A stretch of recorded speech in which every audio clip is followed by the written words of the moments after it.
Okay, this is a reaction video. This is from Lawrence from Lost in the Pond. Please like, share, and subscribe for him as well as down here. Like, share, and subscribe for me as well.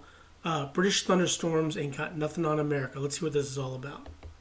Hello, I'm Lawrence and I'm on a quest to uncover all of the memos that Britain and America lost in the pond, and one of those memos pertains to storms. So I was about to leave the house and take my puppy for a walk when I looked at the weather reports. Apparently at the time of filming, Mother Earth is angry with Chicago and the rest of the Midwest because she's sending us some very unpredictable weather over the course of the...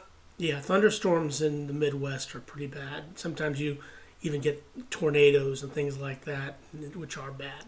Next few hours. But I'm an optimist. I'm somebody who likes to turn a negative into a positive. So, since we've got this stormy weather coming our way anyway, why not make a video called British Storms Ain't Got Nothing on America? But before I do that, I've got a few minutes before the storm is projected to hit us, so I'm going to take the puppy for a quick walk, and I'll be back in just a moment. And if you...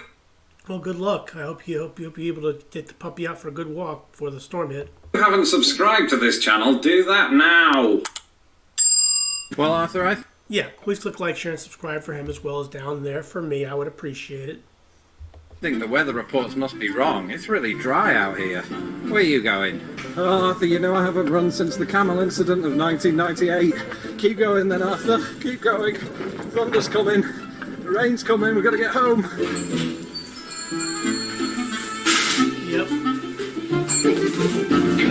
Yep, just looks like he got caught in the rain. During my time living here, one thing that's really stood out to me about Midwestern storms is that in the hours and even minutes leading up to them, there's often no hint of a storm at all. Things can be entirely placid, but then all of a sudden, out of nowhere, Mother Nature lets out one huge wind gust.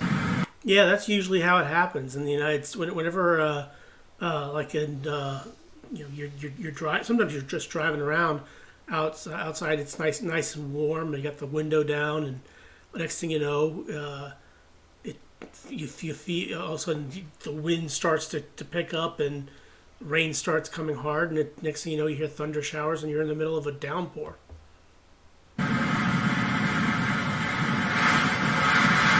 And as that wind blows the leaves around like ants in a tumble dryer, there's something else that accompanies it. Really ominous clouds that look like they're going to devour the motorway. And I'm often told that when clouds have those little pointy bits hanging off them, you've got to be a little bit careful because that could be the precursor to a tornado. So far we've got nothing like that on the horizon today, even though much of the Midwest has experienced that recently, and now that I think about it, it could happen. But thunderstorms, that's what we're here for. Let's see how it's getting on. Yep, that looks like a thunderstorm to me.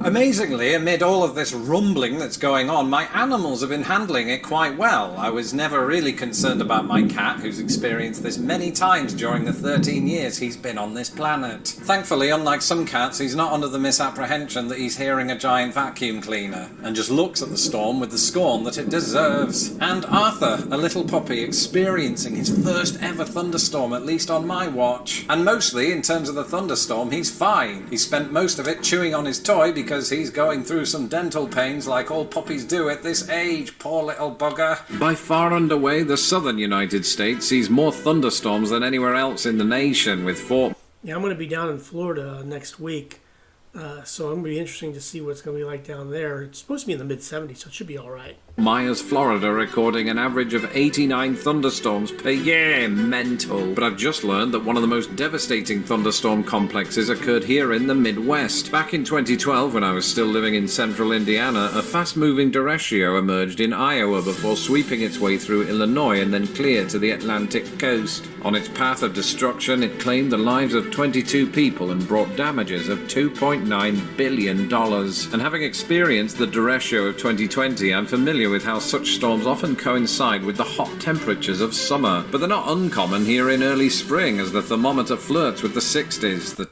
temperature, not the decade. Anyway, I think you're going to want to see this because in the last few minutes there's been a development. Yeah, it is still coming down. Yeah, that is the craziest looking hail I've ever seen. Yeah, hail. Those are hail. Those about don't know, golf ball size hail balls, which come down size of golf balls. You don't want to be outside, obviously, when hail is coming down, and you don't want to be in your car when hail's coming down. You want your car to be in the garage and you inside. In my life, we don't get anything like this in the UK. How's the car looking? It's mostly good. That is a piece of hail that I just picked up from the ground outside. It is definitely the biggest piece of hail I've ever had in my hand, and I have to drop it now because it's melting.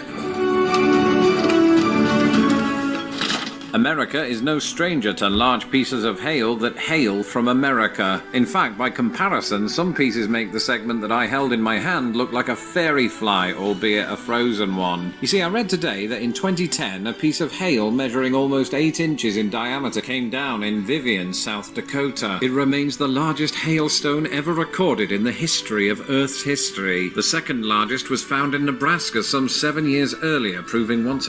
Yeah, that's right in Tornado. I think right in Tornado Alley. Well, maybe not South Dakota, but yeah. Again, that everything is bigger in the United States except Q's, but that's irrelevant. But in my neck of the woods, the hail lasted all of 60 seconds. And just like that, as was the case before the storm started, everything is now placid. The storm has stopped. Yeah, the storm, it comes down, it goes for sometimes like 5 or 6 minutes, and then it's gone. Goes away, and you're basically back to normal.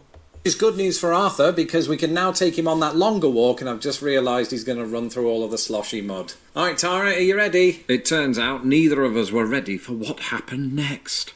It's ominous. Do you think that's the end of the world, or just the coming of a tornado? Yeah. Probably neither. Yeah, probably hear the tornado warning, or the tornado siren going off. Probably just tested it.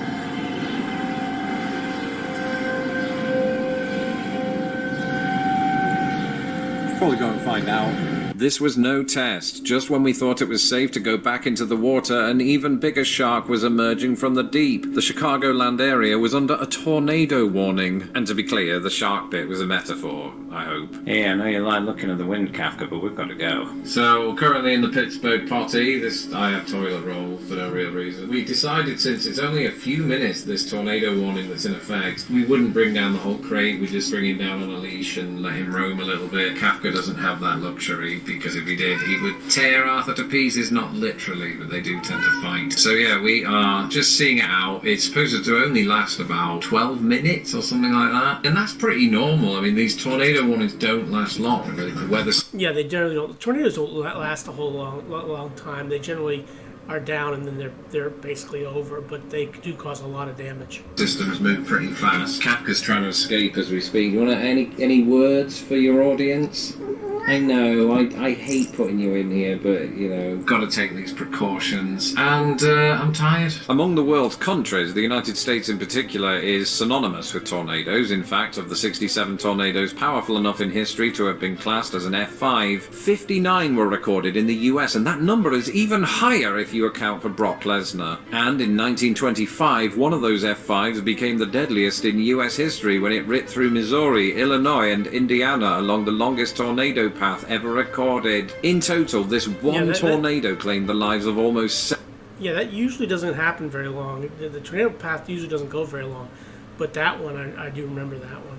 700 people, the vast majority of them right here in Illinois. Well, after all that, according to the radar, it really is all over now. So, Arthur, you've earned a trip to the dog park. And I'll be honest with you, it's completely and utterly a little bit not surprising that Arthur wasn't scared of the thunder, because he's not even afraid of the big dogs, and I have to admit, he played with them in a manner that was admirable and disgusting. There was a lot of clean-up after that.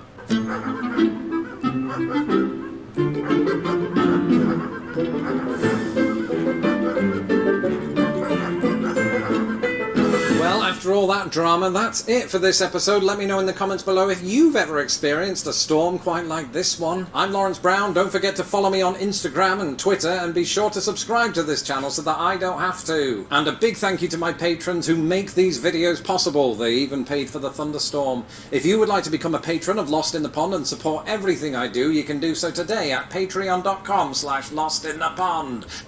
Okay, that's British thunderstorms ain't got nothing on America.